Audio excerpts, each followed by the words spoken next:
Pada tahun 1998, terjadi pembantaian terhadap 200 lebih orang yang dituduh sebagai dukun santet. Rumah-rumah orang yang dicurigai sebagai dukun santet ditandai huruf X oleh orang misterius. Lalu pada malam harinya teror itu dimulai.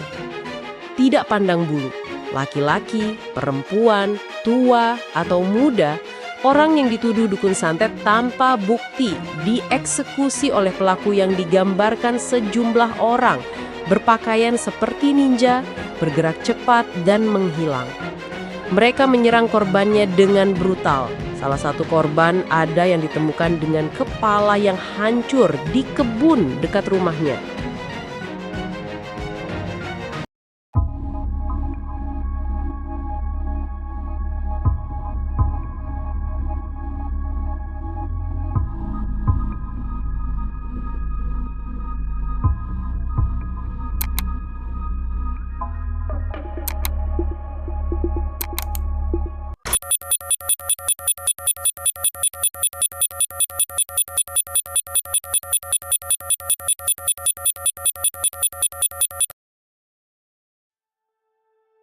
Di sebuah desa yang sunyi di Jawa Timur, malam mendadak berubah menjadi neraka.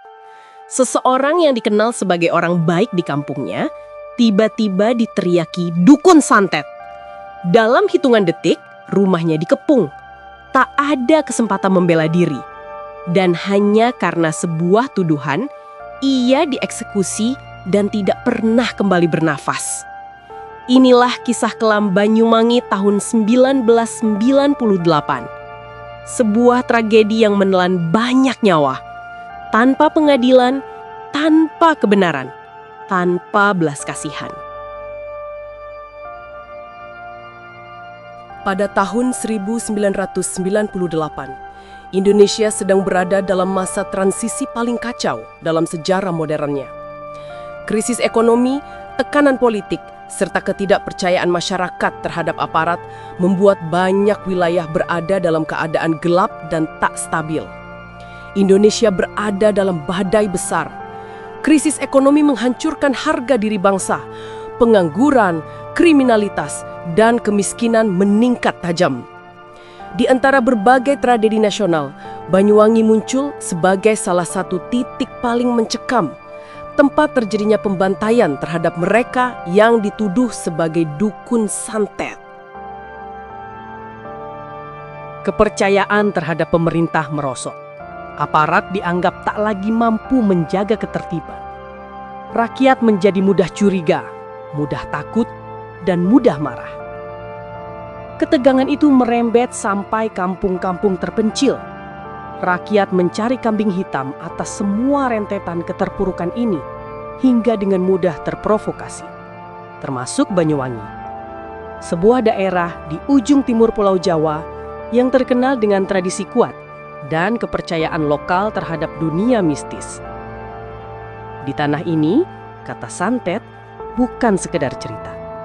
Bagi sebagian orang, itu dianggap nyata, mematikan, dan harus diberantas. Tragedi pun dimulai dari ketakutan yang tumbuh tanpa kendari. Pada 6 Februari 1998, Bupati Banyuwangi saat itu, Kombes Pol Purnawirawan Turyono Purnomo Sidik mengeluarkan radiogram dengan nomor 300-439.013-1998 dan ditujukan kepada seluruh camat dan jajaran Muspika di Kabupaten Banyuwangi. Tujuan formal radiogram itu menurut dokumen resmi waktu itu adalah mencegah sedini mungkin peristiwa perusakan terkait isu dukun santet dan meminta aparatur atau camat atau kepala desa untuk mengimbau jika ada warga yang pernah dituduh sebagai dukun santet agar mengamankan diri atau pindah ke tempat lain, serta melaporkan setiap kejadian ke pos keamanan terdekat. Tapi, interpretasi dan hasil radiogram jadi masalah. Meskipun radiogram awalnya diklaim sebagai upaya perlindungan atau pendataan, dokumen dan daftar nama yang terkumpul sayangnya bocor. Ketika bocor, data itu kemudian dipakai oleh pihak-pihak tertentu sebagai semacam daftar target. Setelah bocornya data, banyak orang yang dituduh sebagai dukun santet dipersekusi secara brutal. Artinya, radiogram yang seharusnya untuk mencari perlindungan malah menjadi titik awal bagi kekerasan masif oleh massa. Dalam riset tentang peristiwa ini, disebutkan bahwa tidak ada pemain tunggal. Artinya, banyak aktor, aparat, preman, masyarakat, bahkan mungkin kekuatan politik yang berperan sehingga radiogram hanyalah salah satu dari banyak faktor penyebab. September 1998, massa mulai bergerak dalam diam. Rumah seseorang yang dituduh dukun tiba-tiba digeruduk. Pintu didobrak, teriakan memenuhi udara. Korban diseret keluar tanpa ampun. Ironisnya, banyak yang menjadi korban adalah orang yang dihormati. Guru mengaji, kiai kampung, tokoh masyarakat, bahkan lansia yang sudah renta. Malam-malam di Banyuwangi berubah gelap tanpa bulan. Bukan karena awan, tetapi karena ketakutan yang menebal. Orang-orang tak lagi tidur nyenyak. Setiap suara langkah di luar rumah adalah ancaman. Setiap bisikan bisa mengarah pada kematian.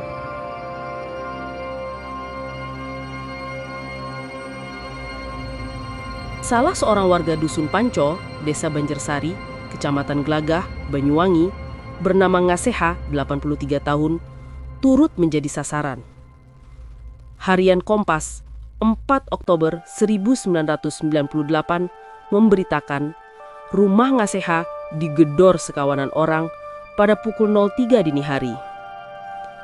Mereka kemudian memasuki rumah Ngaseha dan menyeretnya keluar. Sang istri tak bisa berbuat apa-apa karena fisiknya yang tua renta. Ngaseha dibawa masuk ke sebuah mobil mikrolet dan bergerak menuju desa Rejoso, diiringi sumpah serapah massa yang berjumlah puluhan dan bersenjata tajam. "Bunuh tukang santet! Binasakan!" teriak mereka. Mobil pun berhenti di tepi sawah wilayah Rejoso. Mereka menghempaskan tubuh Ngaseha ke tanah sawah dan menyeretnya dengan tali plastik. Di tempat itu, mereka menjerat leher Ngaseha. Mengira telah tewas, para algojo meninggalkan tubuhnya begitu saja. Ngaseha ternyata belum mati, tetapi hanya pingsan. Setelah sadar, ia merangkak keluar dari lumpur sawah. Sejumlah warga setempat yang menyaksikan adegan pembunuhan itu segera menolong. Ngaseha pun lalu berjalan pulang. Siangnya ia mendatangi Pak Koramil, aparat keamanan, lalu diungsikan ke polisi.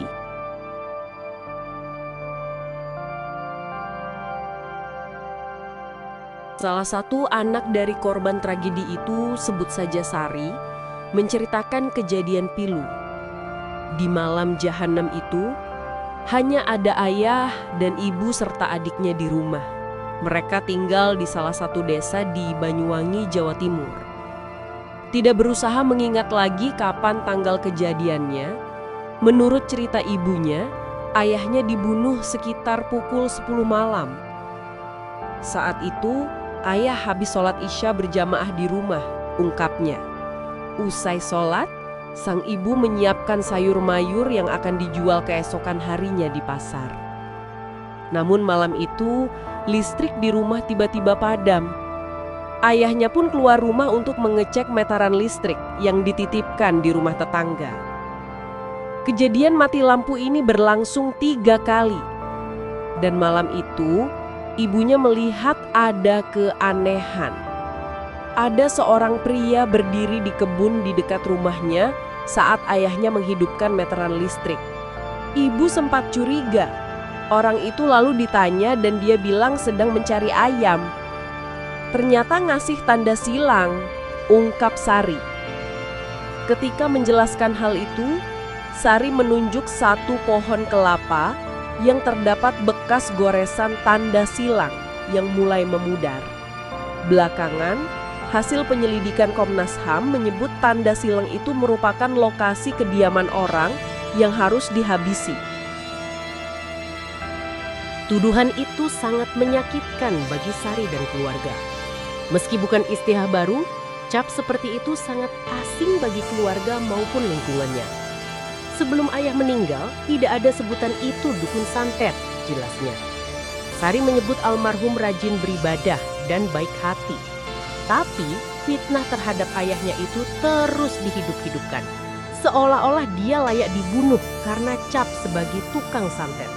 Inilah yang membuat Sari geram sampai sekarang. Dari cerita ibunya, hanya ada satu perseteruan mendiang ayahnya dengan temannya yang terjadi di masjid. Namun itu sama sekali tak terkait santet. Dia menyebut ayahnya cukup agamis untuk ukuran orang-orang desa kebanyakan. Bapakku ini pengurus Nahdlatul Ulama NU, kata Sari. Sepengetahuannya, sehari-hari ayahnya tidak menunjukkan kebiasaan aneh yang mengarah sebagai apa yang disebut sebagai tukang santet. Rumahnya yang berjarak tak jauh dari masjid juga bebas dimasuki teman-teman sebayanya, katanya.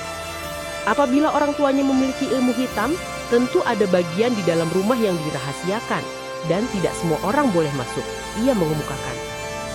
Setelah 2 dekade berlalu, apa yang melatari peristiwa pembunuhan ayahnya masih menyisakan trauma karena tuduhan yang diarahkan kepada mendiang ayahnya itu. Sari dan keluarganya mengaku stigma cap dukun santet itu tak kunjung hilang. Inilah yang memupuk rasa sakit yang tak kunjung sembuh, walau dia dan saudara-saudaranya berusaha untuk mengenyahkannya. Warga dalam dilema. Tidak semua warga terlibat dalam kekerasan. Banyak yang justru berusaha melindungi tetangganya. Namun, rasa takut jauh lebih besar. Jika mereka membela korban, mereka bisa dituduh sebagai sekutu dukun santet. Dan itu berarti target berikutnya. Seorang saksi pernah mengatakan, "Kami tahu mereka orang baik, tapi kami tak berani bicara, karena nyawa kami juga terancam." Masyarakat terjebak. Diam dianggap setuju. Bersuara beresiko mati. Di sini, Banyuwangi kehilangan kemanusiaannya. Korban tak mendapat keadilan. Berapa banyak yang tewas? Angkanya bervariasi. Namun laporan sejumlah organisasi HAM menyebut lebih dari 100 nyawa melayang. Beberapa keluarga tidak pernah menemukan jasad kerabatnya. Mereka hilang tanpa jejak.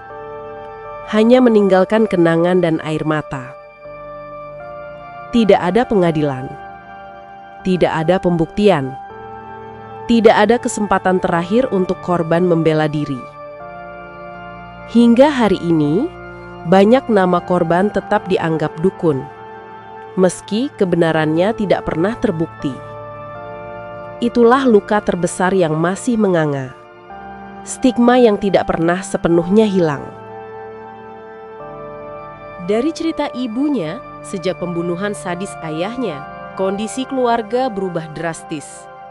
Rasa sedih, marah, rendah diri, dan kecewa pun berkecamuk menjadi satu selama bertahun-tahun. Terlebih, menurutnya pemerintah dianggapnya seperti abai dengan apa yang mereka alami. Bahkan, dia memiliki kesan otoritas hukum saat itu membiarkan para pelaku bebas berkeliaran.